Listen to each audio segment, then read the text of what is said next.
Hi guys, it is I again, Eric. Karibuni sana to this particular feature. This feature is proudly sponsored by Mheshimiwa Fred Watitwa. Asante sana for the good work that you're doing for the people of Mayoni.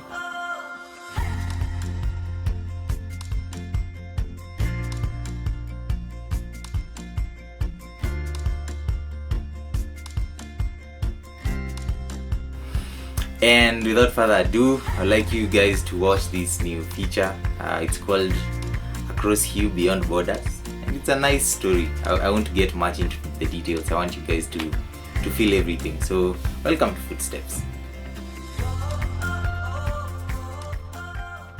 My name is Elliot. I'm commonly known as the Reverend Dad, just because I'm a reverend na niko na watoto wengi. She is? I'm Metty Berry, or Metty and Elliot Berry. I didn't drop my Didn't drop any names. Tell us a bit about how you guys met. We met at work. Technically, she was my boss.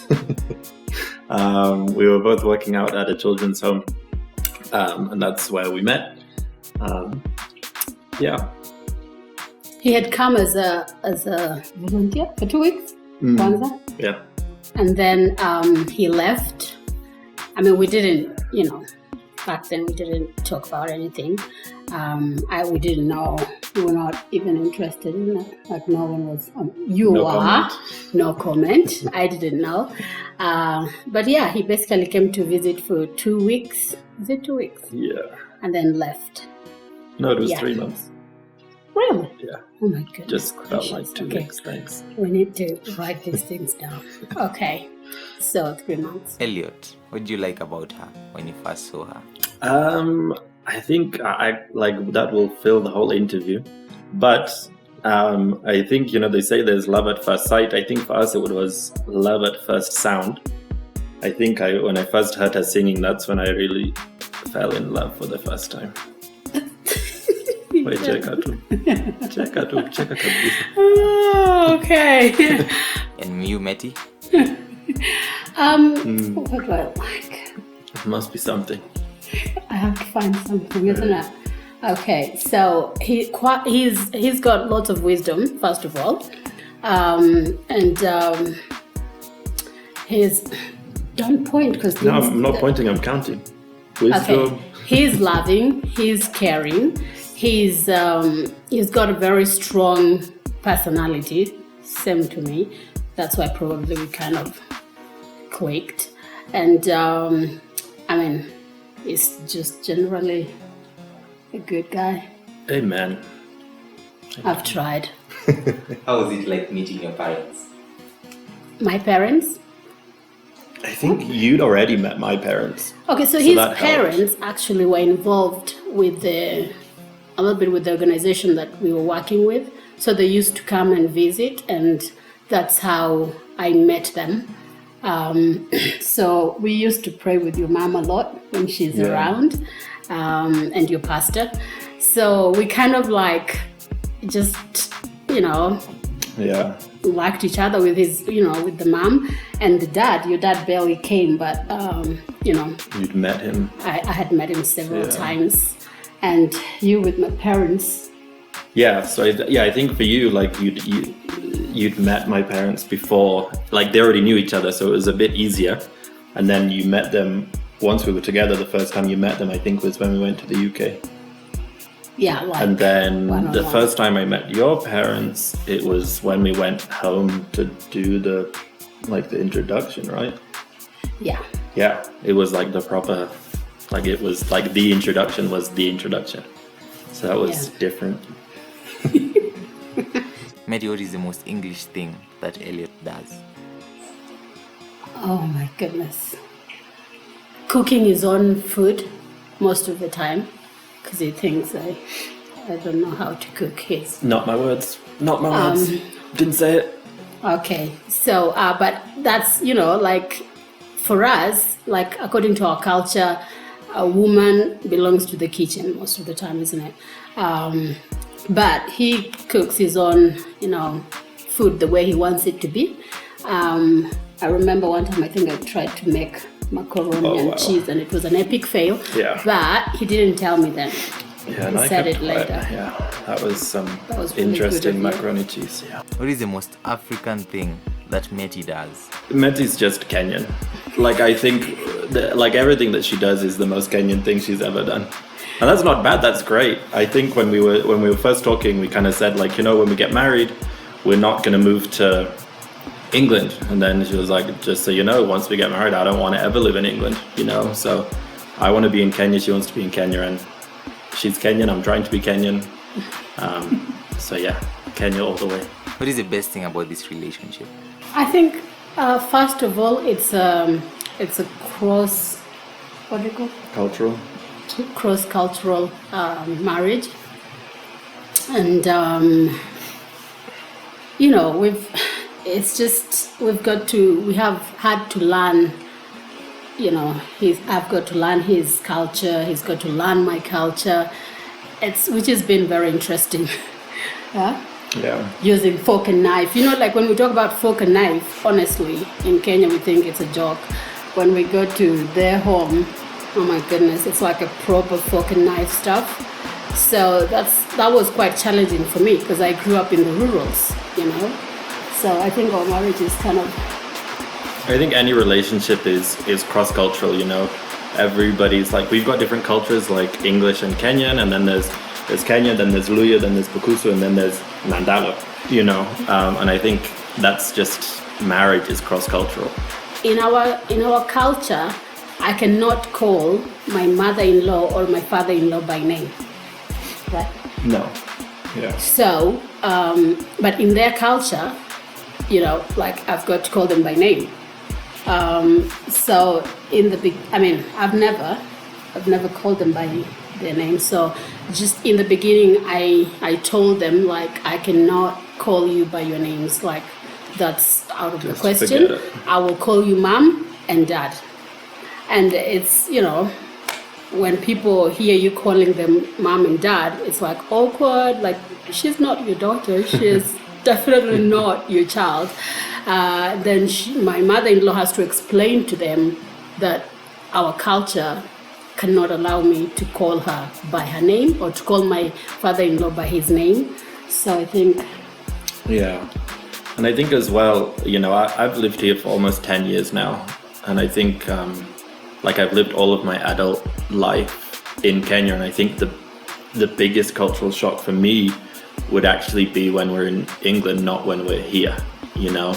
Like, we go there, we usually go there twice a year for fundraising for our organization and catching up with family and things like that. And I think after like a month, you know, it's like, twende nyumbani, hii vitu siwezi. Like, I'm like, we're staying longer, and he's like, no, we have to go back home. Twende home. Like, we're done. Yeah, so I think the biggest cultural difference for me is actually when I go back to my culture. But also, like, when you're walking in town and people are calling you, hey, Muzungu. Yeah, that doesn't go down well. Yeah, so... Yeah, the whole Muzungu thing, that's, you know, if you did that in the UK, like, called somebody, like if they called me black, you know, like, you black person, that's... You would be arrested. What significant life changes have you guys have to make because of this setup? What have we changed? I mean, it's just... I mean, you've had to change a lot, I guess. You've had to adapt to, like, the life here, which is quite different from the UK. Like, food-wise, he's pure vegetarian. So, like, when he's back in the UK, he has, like, lots of substitutes that can, options, you know, lots of options. But when we come here, it's a bit tricky for him. He's learning to eat most of the Kenyan food. Yes, let's not push it. Some, not most. And then, you know, like, driving is kind of, you know... I prefer driving here, though. Yeah, but it's more organized back there. Yeah, than definitely. Here. Yeah. You know, here the rules there is are more no suggestive. shouting, lots of shouting there. Like, here we kind of honking every time. Like, it's just different. We come back and we're like, yeah, we've landed. Yeah. Which is, you know, fun. But you've had to adjust. You've had to learn Swahili. Yeah. He's refused to learn my I haven't tribe. refused. My mind has refused to learn your language. So yeah, I think language. diet, all that kind of thing. But even like when I first came, like I used to miss like different foods from home, and now it's, you know, you miss people once in a while, but not the home comforts. I think maybe a big cultural or difference is hair. That's new. You know, it's like you go to the hairdresser, and you know, if it was the Mzungu marriage, you know, the wife would go to the salon, she'd cut her hair, and then her hair would usually be shorter, whereas Metty anaenda salon anakuja na leo ni hivi, kesho ni hivi, next time ni sijui. So that's different but fun. It's good. Tell us a bit about your wedding. Oh My goodness. well, we kind of did everything twice. So we had a Kenyan wedding, and then we had a wedding in the UK. So we had 2 weddings, and then we got twins, so we had 2 kids, but we didn't get 2 honeymoons. I'm still fighting for the second honeymoon. So the Kenyan wedding was crazy, but I'm all up for Kenyan weddings. Like now when we go to UK weddings, it's like, oh my word. So boring. If any UK friends are watching this, sorry. Sorry. But it's true. You know, it's like, wow, walk down, come on, hurry up. Like it's walking down the aisle, and it's like, man, you know, and then the service is over in like 20 minutes, and it's like, wait, what? You're already married? Okay. So the Kenyan wedding was epic. I probably knew about 10% of the people there. Yeah. You probably knew about 80% of the people there. We're talking about 700 plus. Yeah, but it was Crazy. good. It was crazy. You weren't that late. You were only like we actually 30, tried. 40 minutes late. Maybe 10. 30, 40. And yeah, it was fun. It was great. It was like, I've never sweated so much in my entire life as I did at that wedding. You know, you kind of like everything you do, like you dance in, you dance out, you dance back in, you dance back out, you dance around, you know. I don't think I even ate. It was nuts, but it was great. And then the UK wedding, we kind of tried to bring a bit of flavour. Yeah, we brought a bit of African touch in it. So the songs were same. Like it was dancing all the way in and out. And then later the reception, there was lots of dancing, Kenyan dancing. And I think that people really like, it's the talk of the, you know, the town, because it was something different. White people can't dance, but they tried. They can move. They tried. You know. They can move, just not just not in the right time. So that was fun. We had some Kenyan friends in the UK that were there as well. Yeah, that was like nice. The wedding DJ was like, "This is the best wedding I've ever done," and the hotel staff as well. You know, it was. They said, I think they had an Indian wedding like last year, and they were like, came close, but still the Kenya's still on top. How do you name your kids? We did. No, they've got. It's my tradition that they have to have 4 names. So they have the family name at the end, which is Berry. And then they have to have a family name, another like relative name in there somewhere. And then I actually, like you didn't want them to have Luya names, and I refused. So they both have Luya names. So they have 4 names. So it's their first names, and then one is named after my dad. Both of them are named after your dad and my dad. Yeah. So we took like 2 of the names of the 2 dads and shared them. Yeah. And then between the 2. And then there's Wanyama and Wekesa. Yeah. So there's a Wanyama and a Wekesa that have British passports. And what fears do you have about them? First of all, you know, because of our organization, we don't have 2 kids, we have 75 kids. And they're all boys, so we have 75 boys. So I think, you know, I think the cultures worldwide are just changing so fast. I think, you know, it's kind of protecting them but exposing them to different things at the same time. And I think there's so much pressure on parents nowadays as well. You know, it's like by the age of 1, they need to be doing this. By the age of 2, they need to be able to do the alphabet backwards. By the time they're 3, they need to be able to do a backflip, you know, all this like crazy stuff. And I think we forget to kind of let them be kids. But also we just kind of like raising them, I don't want to say the Kenyan way, but the most simplest way that we can, so that in future they can cope with life. If they decide to live in Kenya, they can cope with life here. If they decide to live in the UK, they can cope with life there. So we try kind of to balance, like we discipline them the Kenyan way. Which way is that? Don't answer. Don't answer that. Yeah, but we also discipline them the UK way as well. So we also have the methods. naughty corner where you go and chill out for a while. Yeah, and then we have the other one. Yeah. How is it like facing racism? Have you faced it before?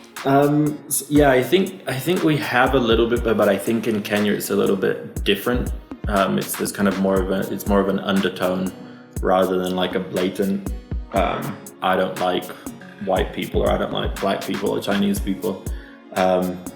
So I think as soon as people kind of see this setup, they often think, oh, she's after his money, oh, whatever. They actually tell me like, kula pesa yake kabisa, and I'm like, ninakula. And then I'm also like, yeah, wacha akule kabisa, akule paka nikufe alafu aende nayo. So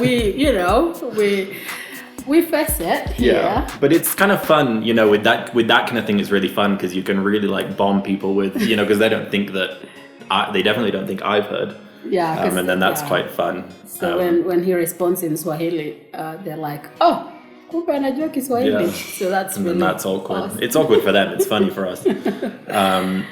And I think, I think that, there is a lot of cases where there is that, let's be honest, there are some dodgy guys from Europe that come over and take some young girls and stuff like that, and that's not right, and it is gross and weird. But I think also you can't judge a book by its cover, and there are very normal interracial relationships, just like there are weird interracial relationships, just like there are same race relationships that are normal or off,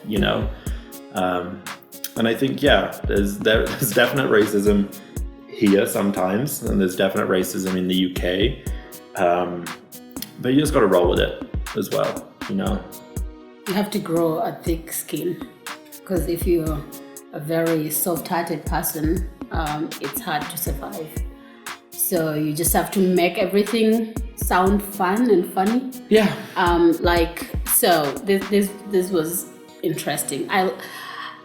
I talk a lot, and I like making people making people feel easy, comfortable around me.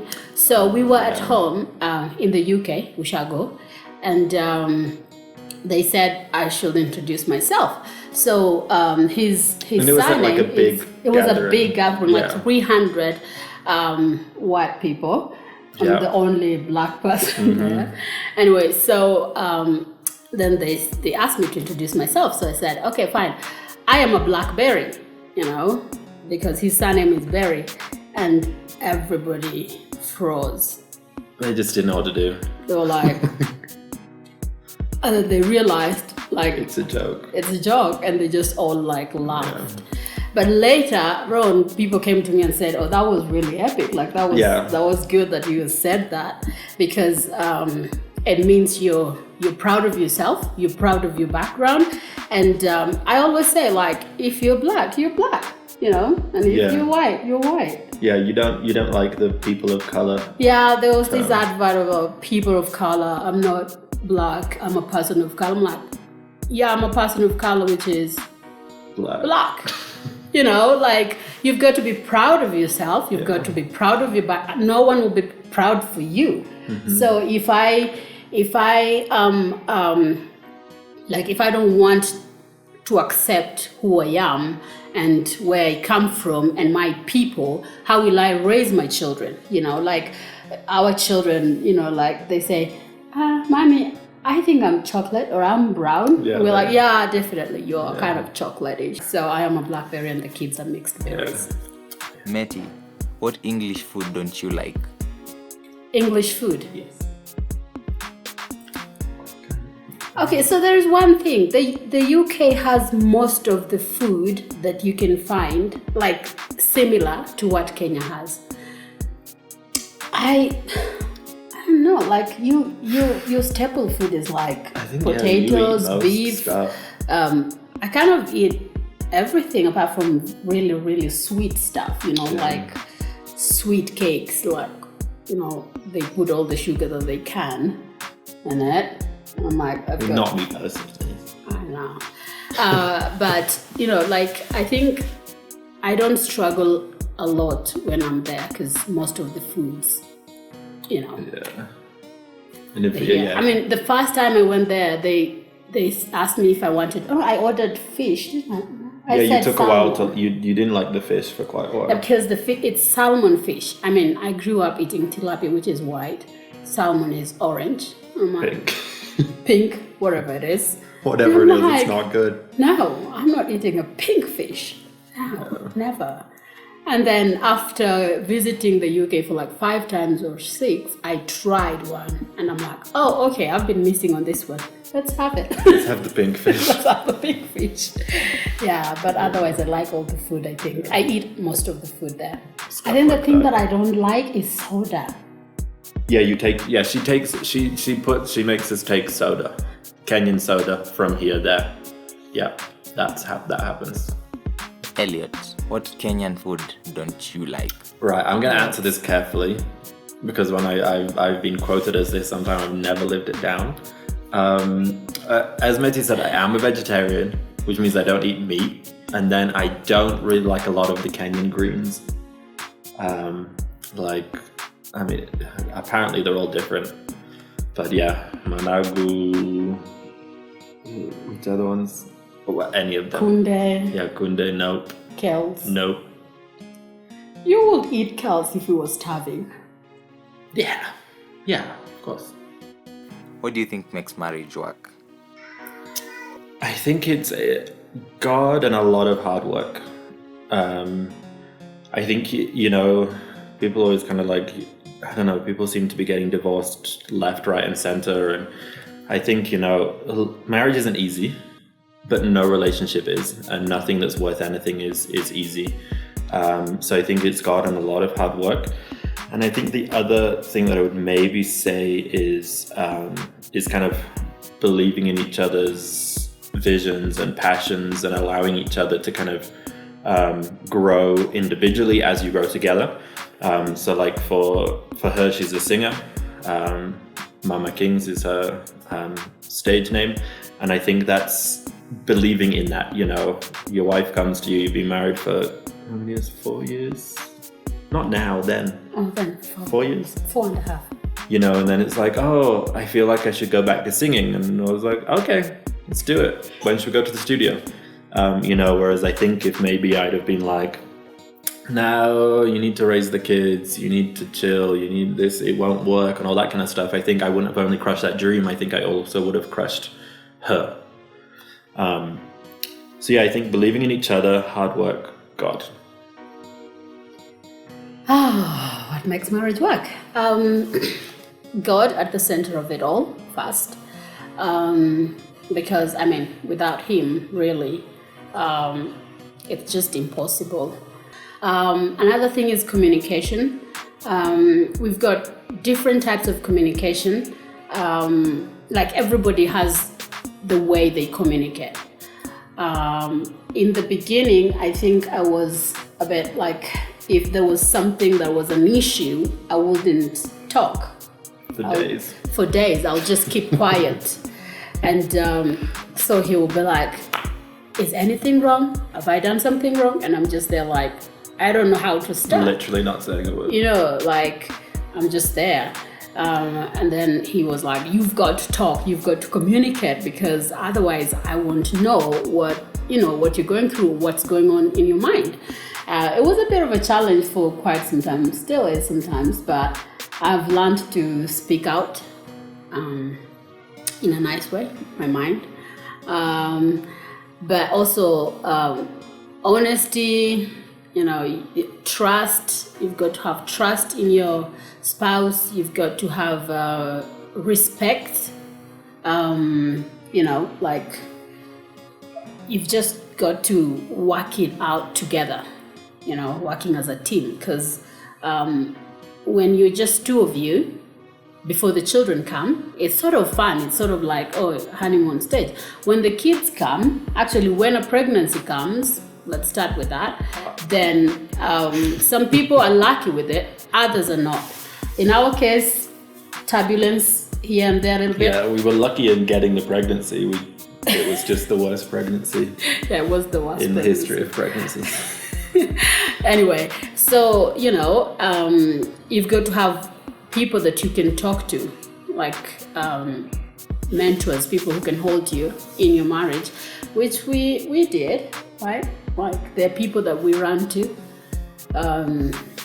whenever we have a very, very pressing issue. Other issues we sit down and talk, and shouting at each other, but just sober talking and figuring out a way out of that situation.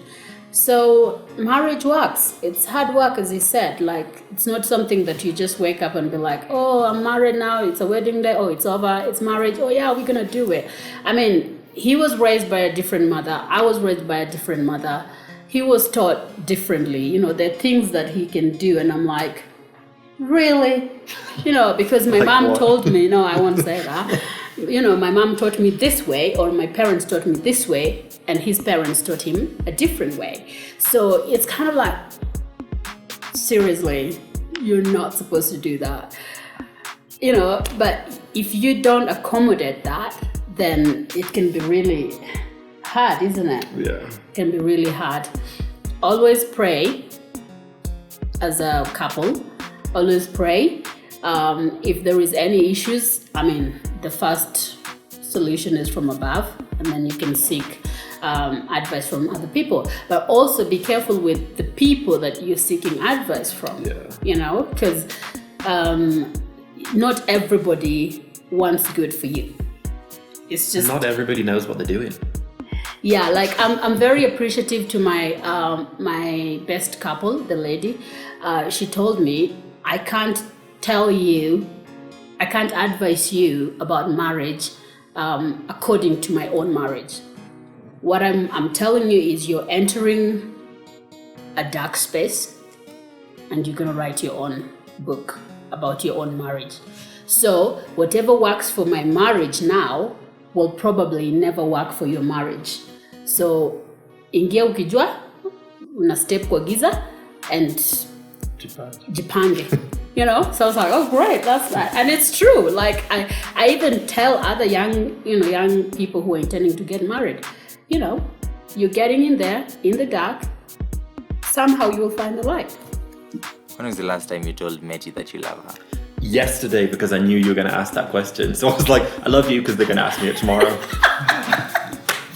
And it's because I listened to it. I was like, when was the last time you said I love you? And it's like, love I you love you now. So much. No, he's good with that, like saying I love you and appreciating your spouse. He's really good with that, How? Yeah, like Let's keep on going on. Yeah, like when I'm washing the dishes. This is evidence for later. When I'm washing the dishes and I finish, and he just comes like, oh, that was good of you, babe. Thank you very much. And I'm like, yeah. I always say thank you. I always say thank you for dinner, even if I cook. Yeah, even if he cooked his own food, Thanks he tells me babe. thank you for dinner, and I'm like, oh, great, thanks. Can you tell me that you love me now, like serious? Let me see if I can remember how to say it properly. Like with your serious face. I don't have a serious face. You too. Nakusima. Is that right? Yeah, that's Yeah, right. buddy. That's Yeah, buddy. Bukusi for I love you. See, I'm not useless. I think we're done. Wait, you didn't ask I don't me. have to say because I've said it. I love you. No, equality reigns. When did you last tell me you loved me? This morning. No, not well. No, maybe. When? I don't remember. Just say it But now, you know and I then love we're you. good. Just say it now and then we're good. Okay, I love you. Dad. Thanks. Thank you so much, guys, for watching this feature. I hope you subscribe, like, and share. And also, just to let you know that this feature is proudly brought to you by Symphony Media. They're responsible for all the nice and amazing graphics, audios, everything, shots, angles. So you guys, you should look them up. Instagram, Facebook, call, leave a number in the description below. So look for Symphony Media. And if you want us guys to partner with you in marketing, in doing amazing features, reach out to me. I'll leave my number also in the description below. So asanteni sana. See you next time.